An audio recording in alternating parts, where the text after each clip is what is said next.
एक computer engineer होने के नाते जब 2005 में परमेश्वर में मैं आया, मैं हर बात पे यकीन नहीं करता था। मैंने बाइबल की गहरी शिक्षाओं को लिया है अपनी लाइफ की शुरुआत में, बाइबल के साथ लंबा समय बिताया है।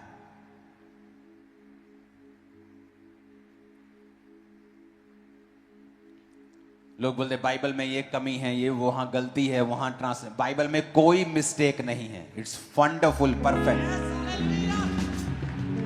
इसके शब्द बेटर होते जा रहे हैं। हिंदी में थोड़े शब्द थे, इब्रानी में ज्यादा शब्द हैं, तो वो हर साल बेटर होते जाते हैं, लेकिन उसका कॉन्टेक्स्ट कभी चेंज नहीं होता। नेवर। मूर्ख हैं वो लोग, कॉन्टेक्स्ट चेंज करना चाहते हैं। बाइबल कभी चेंज नहीं होती। जीसस क्राइस्ट, उनके जन्म से पहले मूसा, अगर आप उनकी लाइफ्स को देखें तो परमेश्वर कहता था मूसा अपनी छड़ी को बढ़ा, एक बेजान चीज। एलीशा कहता मेरी छड़ी को ले जा गेजी और उसके मुंह पे लगा, एक बेजान चीज। गधे की जबड़े की हड्डी, एक बेजान चीज। पौलुस के हाथों से रुमाल, एक बेजान चीज। नमक का प्याला लेके आओ, एक बेजान चीज। वो अलग अलग तरीकों से चीजों को, लोगों को यूज करता रहा है और अपने पवित्र आत्मा के माध्यम से लोगों को वो इस्तेमाल करता आ रहा है। हालेलुया।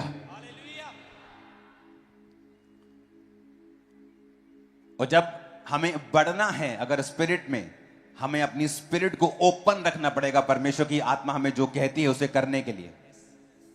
कुछ लोग खुद भी बंधनों में और अपनी कलीसिया को भी बंधनों में डाला हुआ है अपनी छोटी सोच के कारण, और उन लोगों की परवाह नहीं है किसी को भी।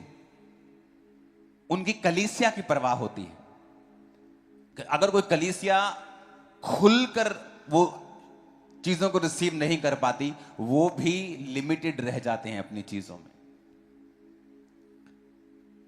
परमेश्वर की आत्मा के लिए ओपन रहो।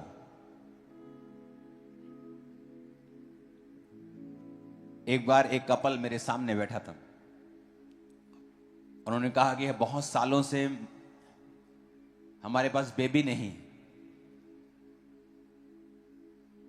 तो मेरे ऑफिस में ऐसे सामने बिस्किट पड़े रहते थे। अब तो मैं कम खाता हूं, मैंने वेट लूज कर लिया, लूज होना बंद हो गया। पता नहीं आपने प्रेयर शुरू कर दी है, बहुत लोगों में ऐसे बस करो बस करो। मुझे लगता है कि प्रेयर के बाद अब वो घटना ही कम हो गया, वो घट ही नहीं रहा पिछले 1 महीने से। अब कोई लड्डू खिला देता है, क्योंकि क्या करूं, खुशखबरियां इतनी। तो वो मेरे सामने बैठे और परमेश्वर ने कहा इन्हें प्रेयर करके ये बिस्किट दे दे, इन्हें अभी खा के जाओ। बिस्किट दिया, उन्होंने खाया। 1 महीने में मैसेज,